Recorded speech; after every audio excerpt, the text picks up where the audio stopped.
Power does not begin when someone gets a position. Power begins when someone decides they will never be weak again. And from that moment on, they are no longer building a life. They are building a fortress. From the outside, it looks like discipline, like responsibility, like stability. But on the inside, it is fear wearing a uniform. And if power repels you, you may think this has nothing to do with you. But power often has very little to do with domination. It has to do with how far you will go to never feel helpless again. How much you control, how much you hold back, how much you endure. Because sometimes I'm stable means only one thing. I have been holding myself so tightly for so long that I forgot what it feels like to breathe. And that is why the most dangerous people are often the calmest. Not because they are evil, but because they have spent years learning that nothing must ever leak out. And whatever has been held in for years always comes out in the end. You may think power is always visible. It isn't. Sometimes it sits across from you and speaks softly. It does not threaten. It does not raise its voice. It does not show emotion. It simply watches closely to see where you are soft, where you break, where you need approval, where you need safety. And then it does not enter by force. It enters through need. That is where the dark psychology of power begins. Not in spectacle, not in shouting, not in vulgar domination, but in the cold instinct to organize life in such a way that you are never again exposed to someone else's will, someone else's chaos, someone else's contempt, someone else's rejection. That is what makes this pattern so dangerous. Because people rarely say to themselves, I want control. They say, I just want order. I just want peace. I just want things to work. I just want to feel safe. But sometimes the distance between safety and the cage is only one poorly understood fear. And that is where the problem begins. Because a fortress does not only protect you from enemies. Over time, it starts protecting you from life itself. It protects you from spontaneity, from closeness, from weakness, from need, from dependence, from anything that does not come wearing armor. Someone like this often seems impressive, composed, functional, rarely out of control. Other people see them as solid. But solidity is not the same thing as integrity. Sometimes solidity is just frozen panic that has learned how to sit upright. You can see this very early in professional life. It is the boss who cannot tolerate mistakes, not because he loves excellence, but because every mistake reminds him that the world is not fully under his control. It is the colleague who always needs the final word, not because he has the best idea, but because influence works like anesthesia. It is the person who says they believe only in facts, while in truth they believe only in what they can lock down, measure, and control. At first glance, this looks like strength. At second glance, you see something else. A life organized not around truth, but around the prevention of humiliation. That is something entirely different. The French thinker Michel Foucault wrote about how power does not exist only at the top of the state or in the hands of tyrants, but in the web of surveillance, discipline, and normalization that shapes human behavior. His point was brutally simple. Power is not always noise and force. Very often, it is a quiet structure that decides what is acceptable, what is shameful, and who gets to breathe without fear. That is why the dark psychology of power does not begin only when someone starts ruling over others.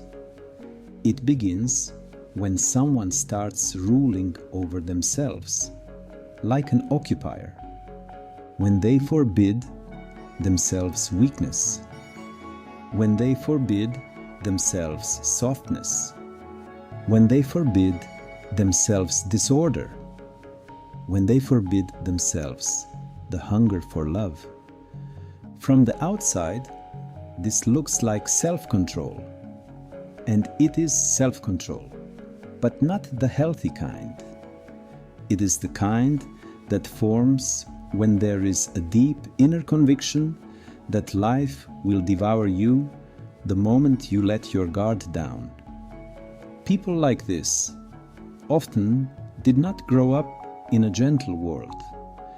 Maybe no one had time for their fear. Maybe they learned early that emotion slows you down. Maybe they watched chaos tear apart a home, a marriage, money, reputation.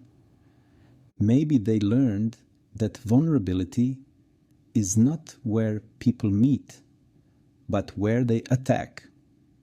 And then a vow is made, very quietly, very dangerously.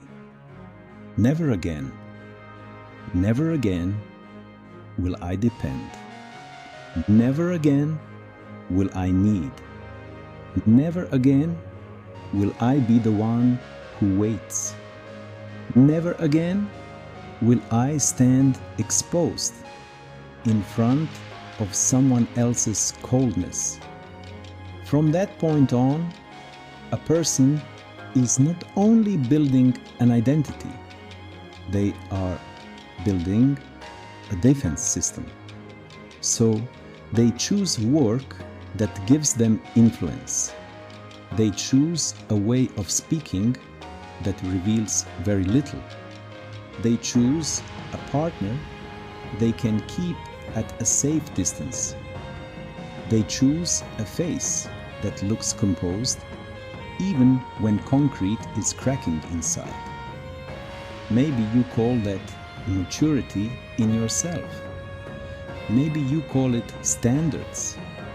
Maybe you think you are doing one thing, while in reality you are doing something else entirely.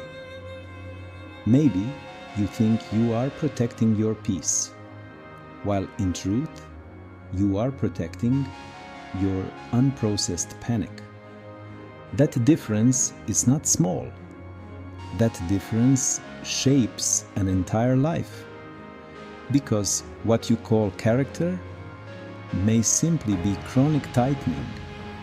And chronic tightening always demands compensation sooner or later. That is why power is never just a political subject. It is an intimate one. In relationships, this pattern does not usually appear as a tyrant in the way people like to imagine.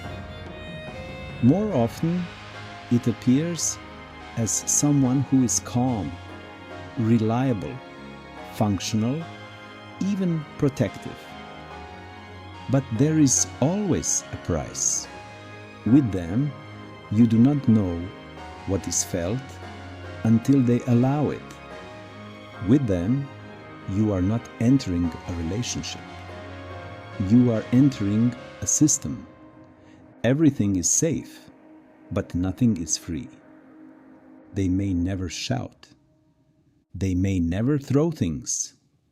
They may never threaten. They may even sound very reasonable. But every time you try to bring in something unpredictable, alive, emotional, or messy, you hit a wall. Unexplained, cold, precise. And then you see that their stability depends on life obeying the rules of the fortress. But love does not know how to live inside a fortress. It can enter for a while. It can move through the corridors. It can try to warm the stone, but it cannot breathe there for long. This is where one of the darkest truths appears. The person who fears betrayal the most often creates, through their own need for control, the emotional desert from which the relationship eventually leaves.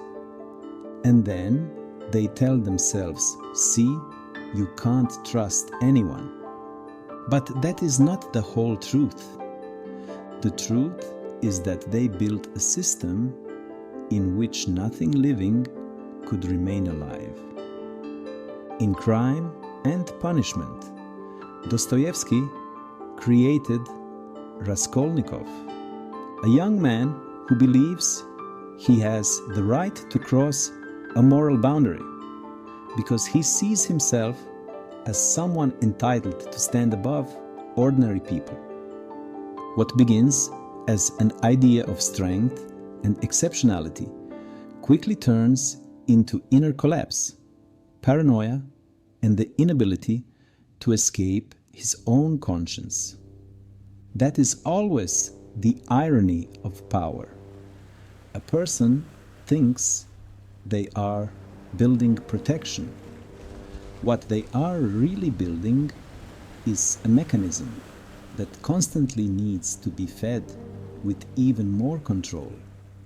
Because once life becomes a fortress, it is not enough to have doors. You need guards. You need surveillance. You need contingency plans for betrayal. You need protocols. You need emergency exits. In short, you have to live as if disaster is always just around the corner. And at that point, you are no longer powerful. You are occupied. Power without inner security becomes a siege. And someone under siege does not love, think, or breathe the same way a free person does. They calculate, they assess, they withhold, they test.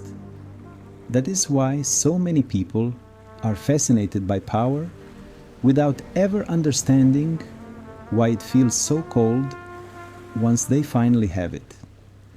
They thought power would bring relief. It didn't. It only brought the burden of making sure the fortress never collapses. At the level of family, this pattern can become even harsher. It is the parent who only wants what is best, but cannot tolerate the child becoming a separate being with a rhythm, will, and boundaries of their own.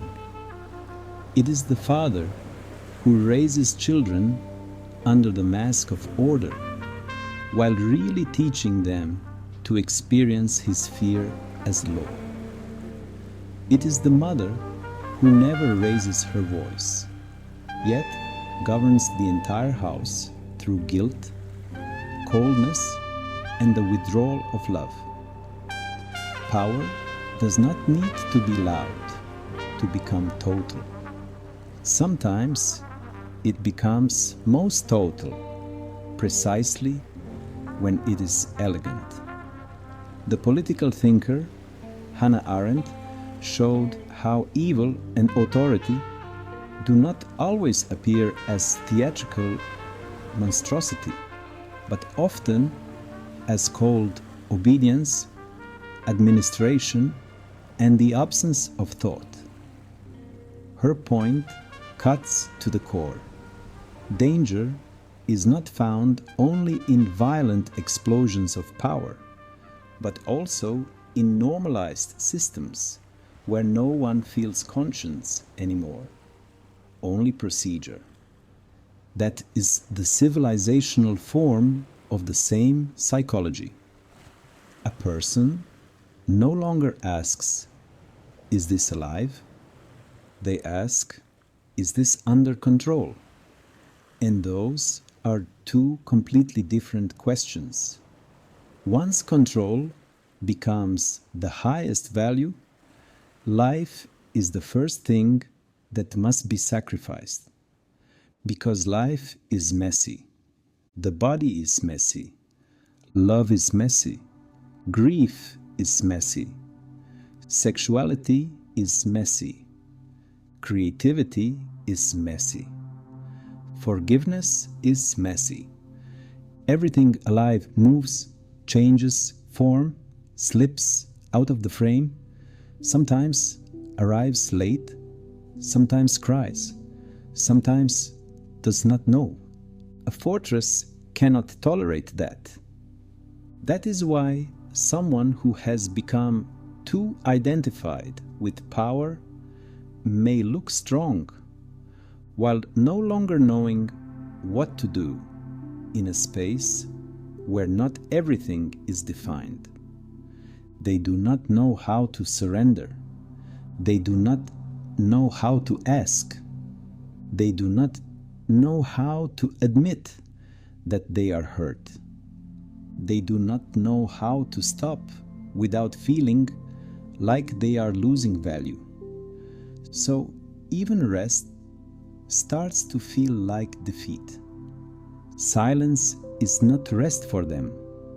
Silence is a threat, because once the noise stops, they can hear what they buried behind the walls. Marcus Aurelius was a Roman emperor, a man who possessed enormous political and military power.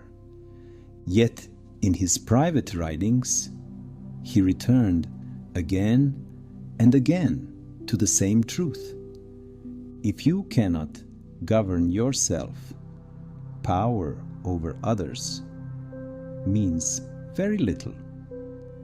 That is where the difference appears between mature authority and defensive control.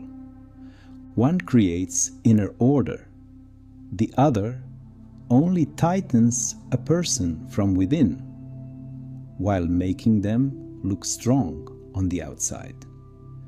And this is where we reach the central opposition: structure or rigidity, authority or armor, discipline or self-occupation, power or fear dressed well. From the outside, these things can look very similar. On the inside, they are nowhere near the same. Real structure gives support. False structure gives tension. Real authority calms the room. False authority freezes it. Real discipline allows you to respond consciously. False discipline simply prevents you from feeling. And people around you always sense this, even when they cannot explain it. They sense they have to be careful around you. They sense that something is not allowed. They sense an invisible regime in the room. That is already a sign that power is no longer serving life. It is defending against it. In art, this is sometimes easier to see than in psychology. Francis Bacon was a painter who portrayed the human face and body as if trapped under pressure, distorted by an invisible force crushing them from within. When you look at those paintings, you do not see calm strength. You see a being trying to maintain control while internally collapsing under its own weight. That is the face of the fortress from the inside. Not marble, not order, not status, but clenched flesh. A nervous system that never comes off guard. A body that no longer knows the difference between danger and closeness. A gaze that analyzes even when it should be receiving. That is why people obsessed with power are so often obsessed with self-control. It is not accidental. If you do not trust life, you have to trust procedure. If you do not trust relationship, you have to trust hierarchy. If you do not trust that you will be loved when you are open, then you must be respected when you are unavailable. But respect without warmth quickly becomes a cold tax others pay out of caution, not genuine recognition. That is not the same thing, and the body knows it. That is why such people often live in a strange mixture of superiority and exhaustion. From the outside, they seem untouchable. On the inside, they are chronically tired from maintaining the structure, because the structure demands constant energy, constant scanning, constant assessment, constant self-maintenance. And the worst part comes later. When someone has lived as a fortress for so long that they begin to think stone is their nature, that they never really needed tenderness, that they never really needed support, that they never really needed to be seen without a function. That is the lie. Every fortress whispers to its owner, "You are above need," but no one is above need. A person who turns themselves into an institution may gain respect, but they often lose contact with the living part of themselves that knows how to love without strategy, lead without intimidation, and exist without constant self-surveillance. And that is why integration here does not mean reject power. That would be naive. Power itself is not the problem. The problem is the motive from which you build it. If you build power so you do not have to feel, you will become cold. If you build power so you do not have to need, you will become isolated. If you build power so you never have to be vulnerable, you will become impermeable to both love and truth. The healthier path is harder, not less disciplined, just more honest.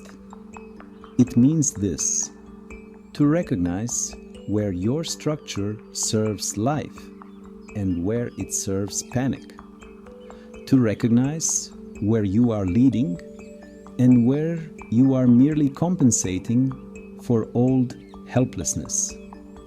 To recognize where your silence comes from maturity and where it comes from freezing. To recognize where you are holding a boundary and where you are holding the entire world hostage to your fear. This is not softness without a spine. It is strength without armor. It is authority that does not need to crush. It is discipline that does not suffocate breath. It is power that is not built as revenge against your own past. Because the point is not to tear down the fortress and stand there exposed.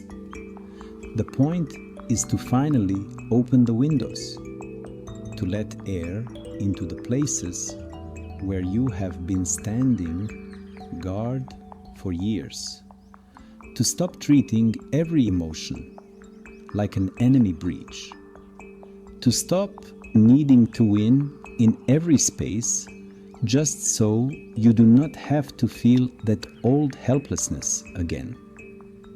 That is the real correction. Not a loss of strength, but an exit from the siege. And maybe that is the hardest thing for someone who has spent their whole life building power. To admit that what was destroying them was not the chaos outside, but the fortress within.